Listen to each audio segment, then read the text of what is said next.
Episode की शुरुआत में हम देखते हैं कि फ्रीडन और फन एक नए शहर में आए होते हैं और वहां पर एक दादाजी कहते हैं कि आप लोगों को इस बीच की सफाई करनी है। हमें नए साल तक इसकी सफाई चाहिए। इसमें फ्रीडन कहती है ठीक है, आपका काम हो जाएगा। तभी सीन शिफ्ट होता है। फन कुछ खाने के लिए लेने आई होती है और फिर वो अपने कमरे में चली जाती है और वो देखती है कि मिस फ्रीडन अभी भी सोई हुई है। इसलिए वो उन्हें उठाती है, उनके बाल बनाती है और उन्हें कपड़े पहनाती है और फिर उन्हें अपने साथ ले जाती है। और फ्रीडन बिल्कुल हमारी तरह है, बिल्कुल आलसी। वैसे फिर ये अपनी सफाई शुरू कर देते हैं और फिर सफाई करते वक्त फन कहती है मुझे कभी कभी समझ में नहीं आता आप भला अकेले कैसे रह लेते थी। मैं आपको रोज उठाती हूँ, आपको तैयार करती हूँ और आपको खाना खिलाती हूँ। इसमें फ्रीडन कहती है मैं ये खुद भी कर सकती हूँ। ये सुनकर फन कहती है ऐसे में तो आप दोपहर तक सोती रहेंगी। वैसे फिर रात होते ही ये खाना खाने लगते हैं और वो दादाजी कहते हैं कि क्या उसकी सफाई नए साल तक हो जाएगी। इसमें फ्रीडन कहती है ये थोड़ा मुश्किल है, पर दादाजी कहते हैं प्लीज कोशिश कीजिए कि वो नए साल तक साफ हो जाए। इसमें फ्रीडन कुछ नहीं कहती, पर तभी दोबारा सीन शिफ्ट होता है और ये अपनी सफाई में लग जाते हैं। इन्हें कभी तिजोरी का बॉक्स मिलता है तो कभी इन्हें एक कंकाल मिलता है और फिर ये पूरे नाव को ही समुद्र से निकाल लेते हैं और फिर सब कुछ साफ करने के बाद ये उन सारी लकड़ियों को जला देते हैं। और फिर सुबह होती है और वो दादाजी आकर देखते हैं कि सब साफ हो चुका है। इसलिए वो कहते हैं वैसे आप नए साल में तो यहाँ आएंगे ना उगते हुए सूरज को देखने के लिए। इसमें फिर हाँ में जवाब देती है। फिर ये दोनों घर जाने लगते हैं और फन कहती है आपको लगता है कि आप इतनी जल्दी उठ सकती हैं। इसमें फ्रीडन कहती है इसमें कोई बड़ी बात नहीं है, मुझे बस रात भर जगना होगा। तभी सीन शिफ्ट होता है। फन सो चुकी होती है और फ्रीडन बुक पढ़ रही होती है। तभी हम एक फ्लैशबैक देखते हैं जहाँ ईमेल कहता है तुम्हें उगते हुए सूरज को देखने आना चाहिए था, तुम नहीं आई। इस वजह से हेटा बहुत ज्यादा दुखी हो गया।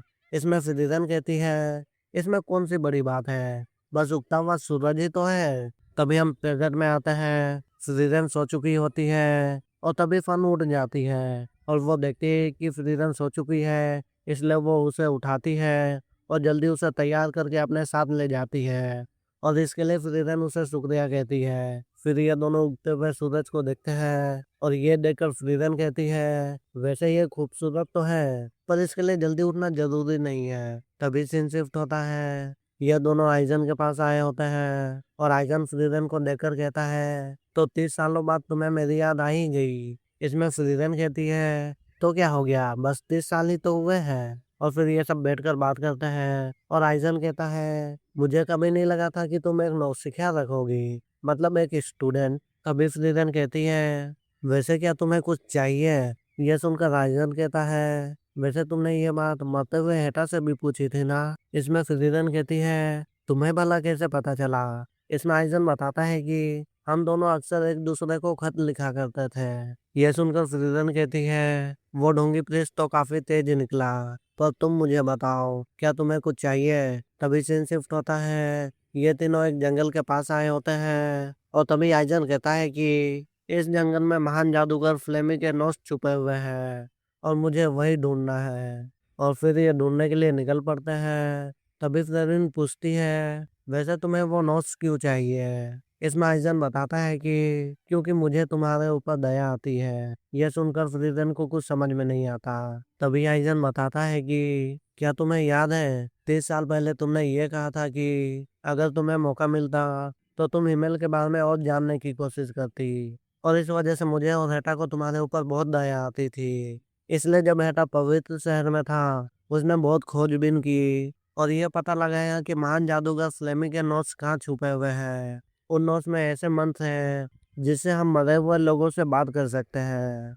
इसमें फ्रीडन कहती है ये बस एक अफवाह है। ये सुनकर आइजन कहता है जादू की बातों को पहले सब अफवाह ही मानते थे। तभी ये एक चोटी के पास आ जाते हैं और आइजन कहता है तो बताओ हम उसे कैसे ढूंढेंगे। इसमें फ्रीडन कहती है ज्यादा कुछ नहीं, हमें बस एक बड़े से पेड़ को ढूंढना होगा। और फिर ये सब उस पेड़ को ढूंढने लगते हैं और एक के बाद एक बड़े बड़े पेड़ के पास जाने लगते हैं। पर फ्रीजन बताती है कि ये वो पेड़ नहीं है। पर बहुत तलाश करने के बाद इन्हें आखिरकार वो पेड़ मिल ही जाता है तभी हम एक फ्लैशबैक देखते हैं जहाँ फ्रीडन अपने मास्टर के साथ होती है और उसके मास्टर कहती है कि इस जगह की हिफाजत ये पौधा कर लेगा। पर इसमें फ्रीडन कहती है भला ये छोटा सा पौधा क्या कर लेगा। पर इसमें उसके मास्टर बताती है कि अगले 1000 साल में ये इतना बड़ा हो जाएगा कि ये इस जगह की हिफाजत कर सके। पर फ्रीडन इसमें कहती है तब तक तो आप भी जिंदा नहीं रहेंगी। पर इसमें उसकी मास्टर कहती है हाँ तुमने सही कहा, पर तुम जिंदा रहोगी और मुझे यकीन है तुम एक दिन यहाँ जरूर आओगी क्योंकि तुम्हें अपनी गलतियों का पछतावा होगा। तभी हम प्रेजेंट में आते हैं और फ्रीडन अपनी मैजिक की वजह से उस पेड़ के रास्ते को खोल देती है और इन्हें वहाँ महान जादूगर फ्लेमी के नोट्स मिल जाते हैं। फिर फ्रीडन उन नोट्स को पढ़ने लगती है। उन नोट्स में उसकी मास्टर की बातें लिखी हुई होती है। वो इन नोट्स में बताती है कि वो एक समय पर महाद्वीप के छोर पर पहुंच गई थी जिसे लोग स्वर्ग कहते हैं और उस जगह का नाम था ओरेगल। और मैंने वहाँ उन लोगों के साथ बात की जो एक समय पर मेरे साथी थे। तभी हम प्रेजेंट में आते हैं। फन फ्रीडन से पूछती है वैसे ये जगह है कहाँ। इसमें फ्रीडन बताती है कि ये दैत्य राज्य के महल के पास है। ये सुनकर राइजन कहता है कि तब तो तुम्हें वहां जाना चाहिए। पर फ्रीडन कहती है पर उस जगह में बहुत ज्यादा ठंड होती है। फिर ये सब घर जा रहे होते हैं। फ्रीडन सो चुकी होती है। तभी आइजन फन से कहता है वैसे तुम फ्रीडन के बारे में क्या सोचती हो। इसमें फन बताती है कि वैसे तो मुझे लगता है कि ये मुझे इग्नोर करती है और बस हिमेल के बारे में जानना चाहती है और मैं इनके साथ बस इसलिए हूँ क्योंकि इन्होंने मरते हुए हेटा से वादा किया था कि ये मेरा ख्याल रखेंगी। पर हर जन्मदिन में ये मुझे कोई ना कोई तोहफा जरूर देती है और हाँ ये बहुत ज्यादा अच्छी है। ये सुनकर आइजन खुश हो जाता है और फिर हम एक फ्लैशबैक देखते हैं जहाँ आइजन फ्रीडन से पूछता है कि क्या तुम कभी कोई स्टूडेंट नहीं रखोगी। इसमें फ्रीडन नहीं में जवाब देती है। वो कहती है कि मैं चाहे किसी को कितना भी सिखा लूं वो नहीं सीखने वाला। तभी हम प्रेजेंट में आते हैं। ये दोनों निकलने वाले होते हैं। तभी फ्रीडन पूछती है क्या तुम्हें सच में हमारे साथ नहीं आना। इसमें आइजन कहता है कि मैंने तुम्हें पहले ही कह दिया है मैं अब वो सफर नहीं कर सकता। यह सुनकर फ्रीडन आगे आगे चल जाती है और इधर आइजन फन को बताता है कि वैसे ये सफर बहुत ज्यादा लंबा होने वाला है। पिछली बार हमें दैत्यराज के महल के पास जाने में 10 साल का वक्त लग गया था। ये सुनकर फन हैरान हो जाती है पर फ्रीडन कहती है तुमने सही कहा बस 10 साल की तो बात है। तभी सीन शिफ्ट होता है। ये दोनों सफर के लिए निकल पड़ते हैं और फिर हम देखते हैं कि ये एक नए शहर में आ चुके होते हैं। तभी हम देखते हैं कि रास्ते से गुजरते वक्त एक औरत इन्हें रोक देती है और कहती है आप लोग उस पहाड़ के रास्ते से जाने वाली है ना। उस पहाड़ के रास्ते में भूतों का साया है। ये सुनकर ये दोनों हैरान हो जाती है और इस चीज के बारे में डिटेल में पूछती है। पर वो औरत कहती है अगर तुम्हें डिटेल में जानना है तो फिर दूसरों से जाकर पूछो। फिर ये दूसरों से पूछने लगते हैं कि उस रास्ते में क्या है और फिर ये सोने के लिए आ जाते हैं और फ्रीडन कहती है कल सुबह होते ही हम यहाँ से निकल जाएंगे। पर फन कहती है हमें इन गांव वालों की मदद करनी चाहिए। यह सुनकर फ्रीडन कहती है लगता है तुम बड़ी हो चुकी हो और तुमने कहा है तब तो ये करना ही पड़ेगा। तभी सीन शिफ्ट होता है। ये उसी रास्ते से जा रहे होते हैं। तभी फन को कुछ महसूस होता है। ये देखकर फ्रीडन कहती है तो तुम्हें किस तरह का मैजिक महसूस हो रहा है। इसमें फन कहती है कि ये एक मायावी मैजिक है। ये अपने दुश्मनों को छलावा दिखाते हैं और फिर हमला करते हैं। यह सुनकर फ्रीडन कहती है कि इस राक्षस का नाम आइंस है। ये अपने दुश्मनों को अपने करीबी लोगों का छलावा दिखाता है और हमला करता है। यह सुनकर फन कहती है तब तो उन्हें मारना आसान होगा वो बस छलावे ही तो है। यह सुनकर फ्रीडन कहती है क्या तुम उन्हें सच में मार पाओगे। तभी सीन शिफ्ट होता है। ये जंगल के बीच आ जाते हैं और फिर इन्हें एक छलावा दिखाई देता है और वो छलावा हेटा का होता है। पहले तो फन उसे मारने वाली होती है पर तभी वो छलावा कहता है मुझे बहुत खुशी है कि तुम एक जादूगरनी बन चुकी हो। यह सुनकर फन रुक जाती है। तभी हम देखते हैं कि वहां पर हिमेल का भी छलावा आ चुका है। ये देखकर फ्रीडन कहती है ओ तो इस बार हिमेल का छलावा है। पहले तो हमेशा मेरे मास्टर का छलावा दिखाते थे। लगता है अब मैं सच में बदल चुकी हूँ। और फिर फ्रीडन अपना हमला करती है जिस वजह से उस छलावे के साथ अंधेरा भी गायब हो जाता है। तभी हम उस मॉन्स्टर को देखते हैं और उसे देखकर फन उसे तुरंत मार देती है। तभी सीन शिफ्ट होता है और फिर ये अपने सफर के दौरान इस ड्रैगन के पास आ जाते हैं और उसे देखकर फ्रीजन कहती है हमें इस ड्रैगन को मारना होगा क्योंकि इसके पास जो जादुई किताब है वो मुझे चाहिए। यह सुनकर फन अपना हमला करती है पर उस ड्रैगन को कुछ नहीं होता। ये देखकर फ्रीजन कहती है ड्रैगन बहुत ज्यादा ताकतवर होते हैं इसलिए अभी के लिए हमें यहाँ से भागना होगा। फिर फ्रीजन भाग जाती है पर फन वहीं खड़ी रहती है और तभी उसके पीछे ड्रैगन आ जाता है और अपना हमला करता है पर फन उसके हमले से बच जाती है और वो कहती है मुझे तो लगा था आज मैं मर ही जाऊंगी। ये सुनकर फ्रीजन कहती है इस बारे में ज्यादा मत सोचो हमें यह हर दिन करना होगा और एक बार वो जरूर हारेगा।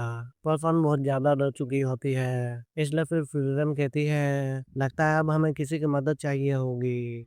तभी हम एक फ्लैशबैक देखते हैं आजान फ्रीजन को बता रहा होता है कि उसका एक स्टूडेंट है जो बहुत ज्यादा ताकतवर है। फिर हम प्रेजेंट में आते हैं ये दोनों आइजन के स्टूडेंट को ढूंढ रहे होते हैं। तभी इनके सामने एक दादी आती है और वो कहती है आप दोनों मेरे साथ चलिए आप दोनों को मिस्टर स्टार्क बुला रहे हैं। और फिर ये मिस्टर स्टार्क के पास आ जाते हैं और स्टार्क कहता है क्या आप दोनों वही हैं जिसे मेरे मास्टर ने भेजा है लेकिन पहले ये बताइए कि आप है कौन। इसमें फ्रीजन अपना नाम बताती है और उसका नाम सुनते ही स्टार्क दादी से कहता है कि आप हमें अकेला छोड़ सकती हैं चिंता मत कीजिए ये मेरे मास्टर के साथी है। और फिर फ्रीडन सीधे मेन पॉइंट पर आती है वो कहती है कि तुम्हें हमारी मदद करनी होगी उस ड्रैगन को मारने के लिए। यह सुनकर स्टार्क कहता है उस ड्रैगन को मारना इतना भी आसान नहीं है उसे ड्रैगन से लड़ते वक्त मुझे ये चोट लगी थी। ये देखकर फ्रीडन कहती है ये चोट उतनी भी बड़ी नहीं है इसलिए इसे मत दिखाओ और बस इतना बताओ कि तुम हमारी मदद करोगी कि नहीं। ये सुनकर पहले तो स्टार्क शांत रहता है पर फिर वो रोने लगता है और वो कहता है प्लीज मेरी मदद कीजिए मैं कोई हीरो नहीं हूँ। जब वो ड्रैगन विलेज पर हमला करने आया था तब मैं उसके पास तो गया था पर डर के मारे मैं हिल ही नहीं पाया और शायद मेरी किस्मत ही अच्छी थी कि वो वहां से भाग गया और दोबारा कभी नहीं आया और इस वजह से गांव वाले मुझे हीरो समझने लगे और मेरा सम्मान करने लगे। पर सच तो ये है कि मैं बस एक डरपोक हूँ। ये देखकर फन अपने मन में कहती है ये किसी काम का नहीं है और तभी फ्रीजन भी वहां से जाने वाली होती है पर जाने से पहले वो कहती है तुम्हारे पास कल सुबह तक का वक्त है इस बारे में अच्छे से सोच लेना। तभी सीन शिफ्ट होता है रात हो चुकी होती है और फन फ्रीजन से पूछती है क्या आपको सच में लगता है वो डरपोक हमारी मदद कर पाएगा।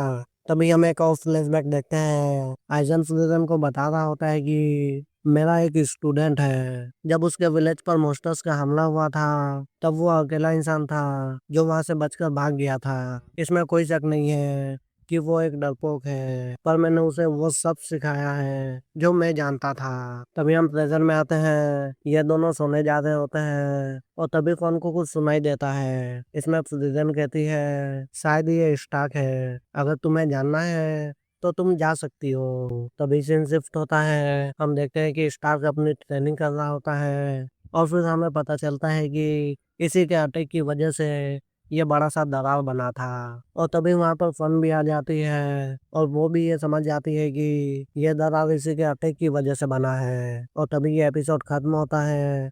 अगर आपको इसका नेक्स्ट एपिसोड चाहिए तो लाइक कमेंट और सब्सक्राइब करना ना भूलें और अगले वीडियो तक के लिए सायोनारा।